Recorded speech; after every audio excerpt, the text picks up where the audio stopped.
welcome to India. Yeah, thanks, Sagar. This is, I think, one of the second or third times I'm meeting you. But one of the things that has always captured me is your enthusiasm for chess and in general the love for the game. Yeah, I'm a big fan, and you know how they say that you are congruent, that you believe it what you are saying. I don't know if I would sell some medicine, some placebo, which I don't trust, but I really believe that chess is fantastic. And I'm curious how the world existed before ChessBase India. How it looked like, because what you are doing, guys, is really fabulous, and I'm sucking up a little bit of that energy and that positivism. That's so nice to hear. About you, you have so many different roles that you play. For example, you are a very strong chess player.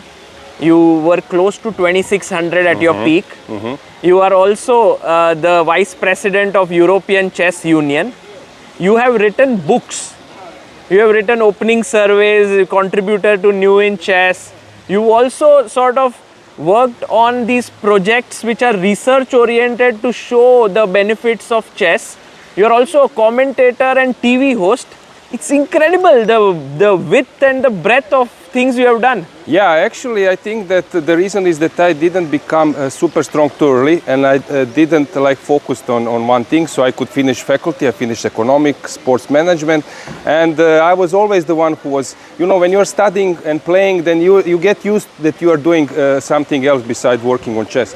So in that sense, I'm quite happy with the things you mentioned, yeah, now I'm like even more motivated in terms of promoting chess and doing some organizational activities. Unfortunately, I don't have time to play, but from time to time I play some game. I play some leagues in Hungary. I play Norwegian league for one club because I can maybe spend some time if it's two or 3 days. As I said, I really believe that chess is a great thing, and that those promotional activities, because you know, Sagar, there are people who are playing chess better than me, but not many people can do these promotional things. So this is actually what now it's my main focus. There is this one thing you have done, which is 20 minutes of a chess show on prime time television in Croatia. Yeah, actually this goes for last 10 years. And it was before in the former Yugoslavia in the 80s, it was quite popular. And somehow older generation remember this. Now this is the same thing, where some grandmaster is analyzing some games. And what is very important, it's regular, as you mentioned, prime time, so people get used to. Sometimes people are changing channels and then they stop. So they tend to recognize me, as you mentioned, grandmaster. It's some kind of, they immediately know it's an expert, it's a chess, and I'm telling them more like stories. I'm commentating international games, but also some Croatian players, but I was also commentating many Indian players, then suddenly hear about Pragnananda and some others. So I think that was quite useful to have, and then I built up other things. I started doing my YouTube channel where I could be a little bit more relaxed. I have 17,000 subscribers. I was, as you mentioned, doing some articles. So I rounded many things around this, so they get used that chess is around, and now people tend to recognize me as some kind of public person. And what I was always proud that, you know, chess players were missing at some events. You would see some football player, athletic, I don't know, like TV host, but chess players are also part of public life, and that's what makes me like quite proud that people get used to see chess players respected on other events besides chess events. So the way in which you see chess is a very, very positive tool in the world in general. Yeah. What is it about chess that made such a deep impact on you? Like, for example, I also see it the same way. For me, it's like chess gave me everything that I have in life. Like, for example, I met my wife through chess. I traveled the world because of chess. What is it for you that chess gave you that made such a deep impact on you? Yeah, you mentioned one important thing. I'm sort of now like doing something additionally, maybe more than it's normal. Just as you said, to give back something to chess, because chess really helped me a lot. As a kid, because there were some like circumstances, breakdown of Yugoslavia. So I needed to leave my home. I was changing primary schools, and so chess helped me to form me as a person, to start traveling, to get some self-confidence. And in that sense, I'm trying to always, when I see some fans, and when I'm trying to give something extra than regular, because it really helped me. I travel around the world. I met so many great people. I'm visiting places. As I said, I'm starting to become recognized by people. In that sense, I'm always like, I don't know, Nadal said that he will never break the racket because there were some poor people not having a racket. Same thing goes with me. I would never abandon this. I would always try to be positive when chess is around. I can have a bad day, but I'm never trying to show this when I'm doing commentary. I'm commentating mostly European events. I was with you guys. I think that my bad day should be somewhere else, not in chess society. Amazing. And these books that you have written on chess, I think there is one book on Richter Rouser that you have written. That's an opening book. And then there is another book which is not an opening book. I think it's a very recent one. What was the subject of that one? Yeah, this is Grandmaster Mindset, where I was trying to. It's about chess, example studies, openings, and so on. My point is, people think that, I don't know, Magnus Carlsen, that Gukesh, he's just throwing the best moves in every position. And they're thinking that they have this tool of being able to find.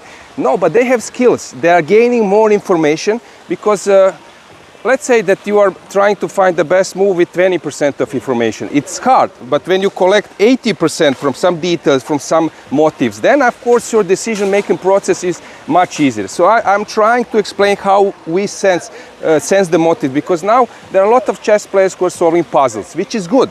But puzzles say to you there is a move. While factors, if you can recognize factors which should lead to execution, to some combination, then you are much better. So I'm trying. Then you know when the critical moment is. Exactly. There is unprotected piece. Unprotected piece is every piece which is not protected by the pawns. This is something I'm trying to explain to viewers. So if you have your position with many pieces which are not protected by the pawns, there is possibility of double attack. And suddenly you start to sense those factors. And those guys like Arjun, like Gukesh, Magnus, they see those factors. And then they are collecting information, and suddenly a move comes. But I'm also doing this, but to much slower level. I can make a mistake, but they're having the same skill. I'm sure that they're having the same skill as I do, even you. But the thing is, I was trying to explain this through the book.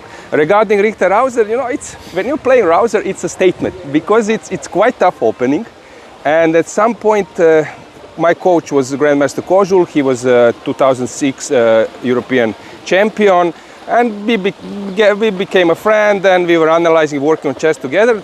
In one article, American Grandmaster Alojzije called that variation, he was the one first invented, Kozul suicide variation, because it's so tough to play. It's from white side or from black side? From black side, you have double pawns. Your king is staying in the center. So it's basically bishop g5 and then taking on f6. So a6, bishop d7, b5. White usually takes on f6 and plays f4. And suddenly, you are having this tough position. And sort of, I got fed up a bit, because every day you're coming to your job and you need to play something super risky. But it also gave me a lot of positive emotion, positive victories, because I was playing mainly in open tournaments, Sagar. And when you're playing in open tournaments, you don't need to be solid. You need to have a chance. Better to be 3 times 15th and 1 time first than 4 times 8 in 8 days. So it was very important for me to have that kind of opening, and it helped me. For example, I was playing a game in US. There was a World Open in Philadelphia, and I played versus Ray Robson. Very popular player, very strong. He was now 2700. He was close to 2700 that time, 2750 plus. And since in US you don't know your opponent prior to the round, this came as a surprise. And since I was an expert, I got in totally winning position. You can check that game. I got in totally winning position, but I was impressed how he made my life harder. In the end, it was a draw. But those kind of opening helped me. Also in some rapid, I played versus Eduardo Romain, versus Stratescu. I won in the same manner. Also some games versus Ivan Šarić, Croatian best player. So this rouser helped me a lot because it's my time. This is the reason why I haven't played against 2,700 players so much, because they were not playing 15 years ago, 10 years ago when there was my prime. They were not playing in open tournaments. They will play around the robins.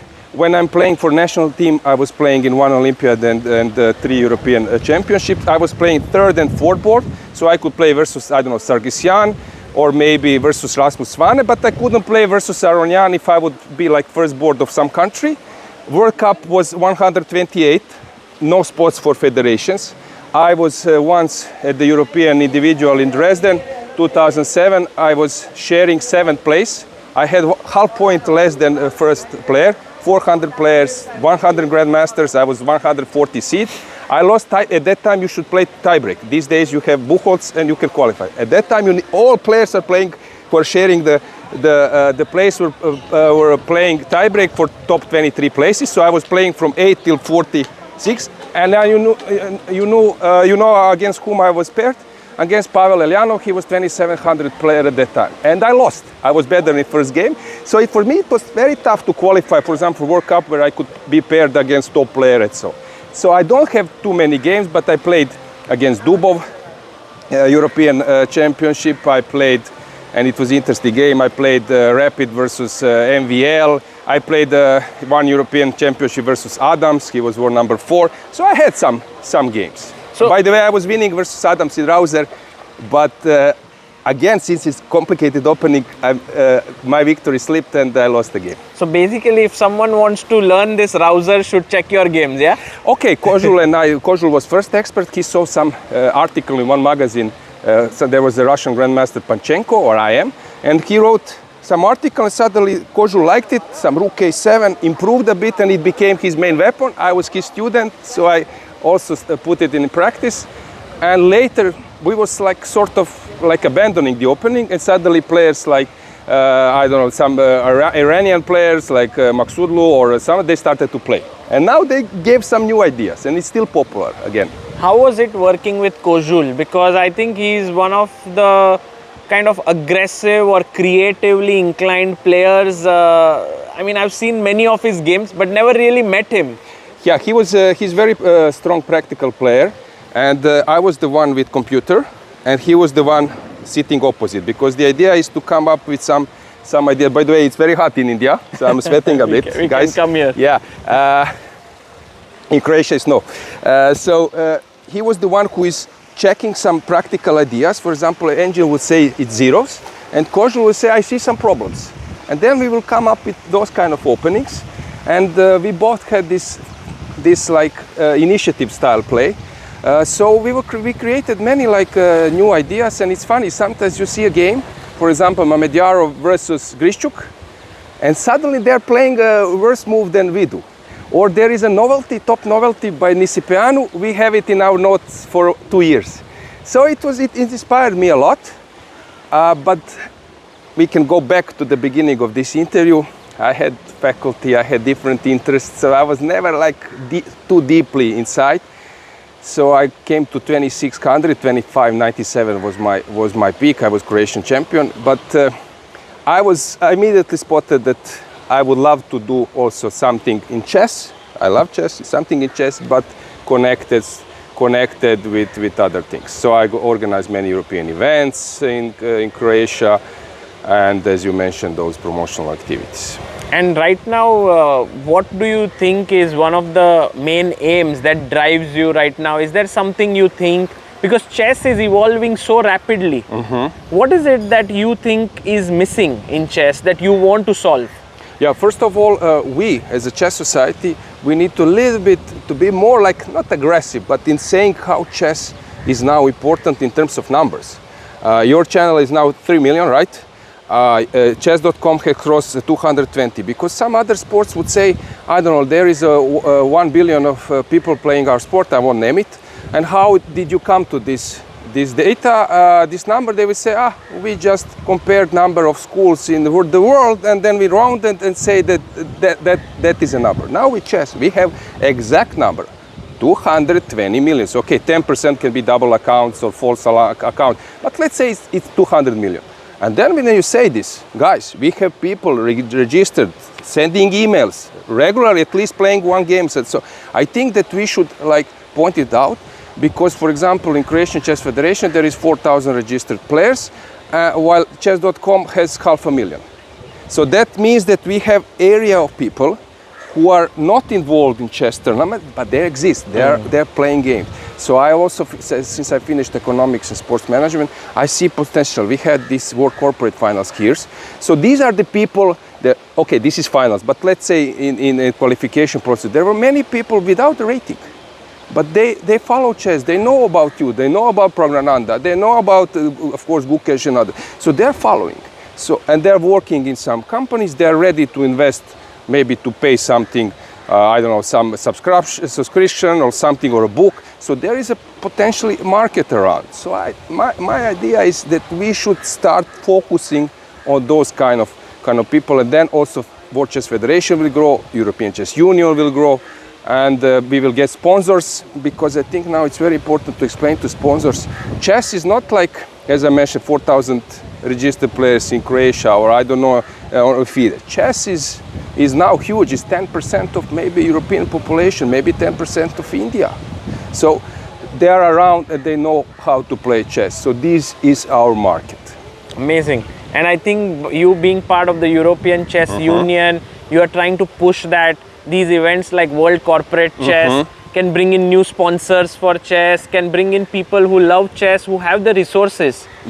Yeah, there was my master class, you shoot at this as well, so you showed to viewers that I'm trying to point out some examples. Of course, we know that chess is beneficial for kids. Now with concentration, with creative thinking, solving things, but what is important, it's also probably, you can get it elsewhere. Maybe you can get it from mathematics. But here you are more playing and you are socializing, you are including your opponent, you know how to shake hands, you know how to lose. So this is something, and also there is a time management. You are doing this sometimes with the clock, less time. So this is something we are getting, kids are getting benefits through play. So I think this is like super valuable, but this is known for kids. But now I'm thinking also in that other direction regarding employees. You want to see your employees playing chess, since then they will get used to some new position, they will get used to make decisions. I have some, even my wife, maybe she won't watch this interview, she sometimes cannot make a decision, she's not a chess player.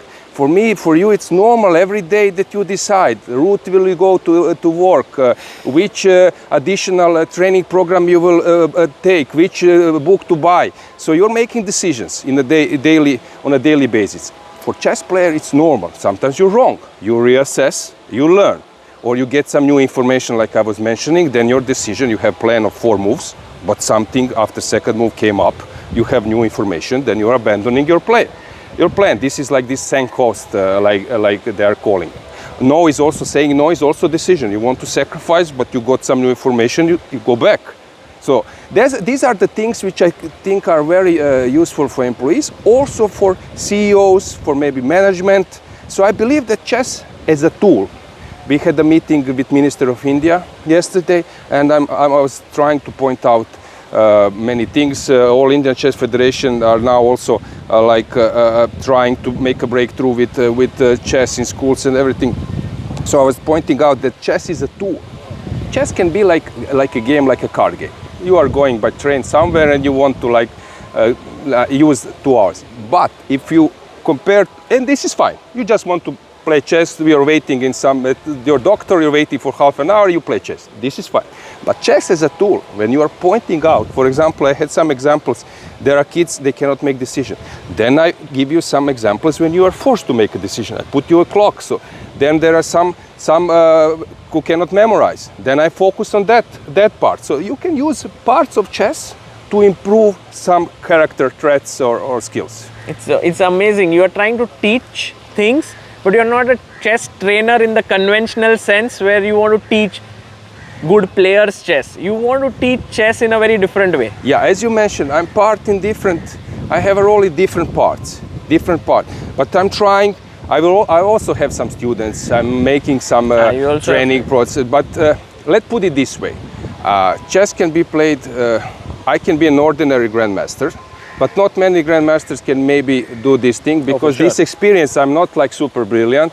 I've got this experience, I was taught, I got these diplomas, and so I think that I can be valuable in those directions. Same like you might be good also in some bureaucratic office or something, but you are here, you are doing a great job and people admire, so you should stay here. We need you in chess more for this role. Amazing. And I also love to, I'm a big chess fan, I love to see players, I know them, I know their games, so I'm around, so this actually inspires me a lot.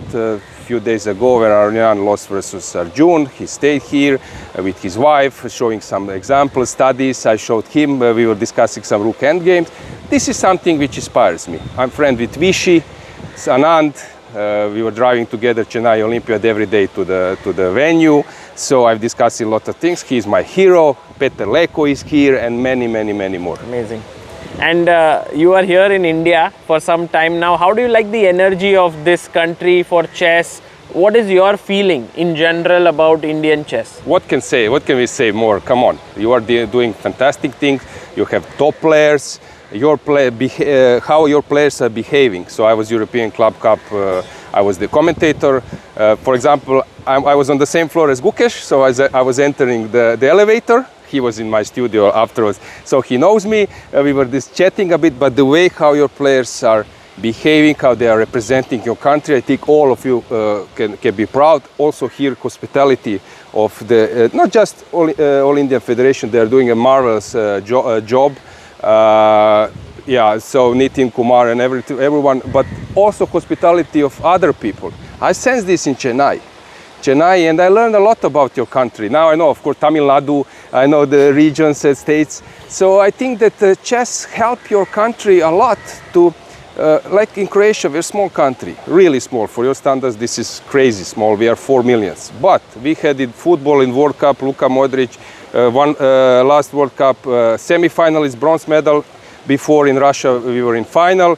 So through sports, we are representing our country, and we have nice cause. So I think the chess can be also a way how you will attract more tourists. Wow. I'm so impressed with the surroundings. Come on, we have those trees and palms, and it's really fabulous. It's really fabulous. I'm sending this message through my social networks to my friends that, and then they say, but it's different that we heard. So it's really like, I think that chess events can help your country to even get more attention. And lastly, I want to ask you, Alojzije, you played so many open events, you won so many tournaments. I was reading through it, you won many strong tournaments. If you had to choose one of your best games ever that you've played, which one would it be? Oh, that's a tough question, but I was very proud. There was a Capella Grand Open, big open. Have you played it? No, but I have heard it. Yeah, and that time it was like a huge open. People were coming from US, from different part of, even from India, I believe. And it was like A, B, C, D tournament, 1,000 players and something. And after 5 rounds, I had maximum result. I won versus Vovk and some other grandmasters. Then I lost versus Leon Hoyos, who was that time helper of Ivanchuk, Mexican grandmaster. And then there was this critical game. I was white versus Krivoruchko, Ukrainian players. He was 2700, very stable, never loses, never even you can get an advantage. I was checking later, he's playing against 2750 players and makes an easy draw with black piece. I crushed him. It was isolated pawn structure, and I made this rook lift. This is my favorite thing in chess. When I get the rook from first rank to the third rank, I transfer it to the king side and then push some h4, and then I made the breakthrough and final combination, how they call this petit combination, was this bishop e6 something, and then returning the bishop. So I was very proud. I almost won that tournament. In the last round, I had winning combination. It even ended up in a book of Agard, grandmaster. This was against Gaevsky. Against Gaevsky, who is coach of Gukesh. So this is also my connection. When I see him, I'm suffering a bit because I needed the draw. Because you sacrificed your knight on f2 unnecessarily. Actually, it was at first I saw that something is on the diagonal, but I made the wrong move. So there was first something, and then second I maybe made some different move order. He deservedly won. Kudos for him. He won the game, won the tournament. I was fifth, but actually that should have been my tournament, and I'm having a deep memory of that. And what is interesting, there was Daniel Alojzije. Yes. He passed away a few weeks ago. I was actually commentating this during European Club Cup and announced it in a live program. It was very tough. I didn't know him. I know whom I was following but didn't know him personally. And then I found out when I was checking recently this Capella Grand 2012 that there was an interview by Noriditsky, which is on YouTube. You can find it. I live in Foster City, California, USA. I'm 15 and I really enjoy chess, and I travel a lot and play in tournaments, and this is my second time in Capella.